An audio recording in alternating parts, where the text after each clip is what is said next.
এর জন্যই আপনি আমার বাপের এখানে না আসার শর্ত দিয়েছিলেন, তাই না?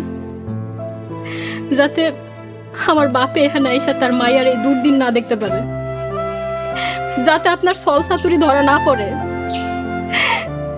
আপনি যে তারে ধোকা দিছেন এটা যেন আমার বাপে বুঝতে না পারে, এর লেগে আপনি তার এই শর্ত দিছিলেন যেন আমার দেখতে জীবনেও না আসে, তাই না আব্বাজান? আরে মা, আমি অনেক বড় অন্যায় করে ফেলাইছি। মারে, আমারে তুমি ক্ষমা করে দাও। আমার জায়গায় যদি আপনার নিজের মাইয়া হইতো তাইলে কি আপনি পারতেন এমন একটা জুয়াখোর নেশাখোর পোলার লগে আপনার নিজের মাইয়া বিয়া দিতে? আবার কত স্বপ্ন আসছিল, কত আশা করছিলাম, অনেক পড়াশোনা কইরা ডাক্তার হমু।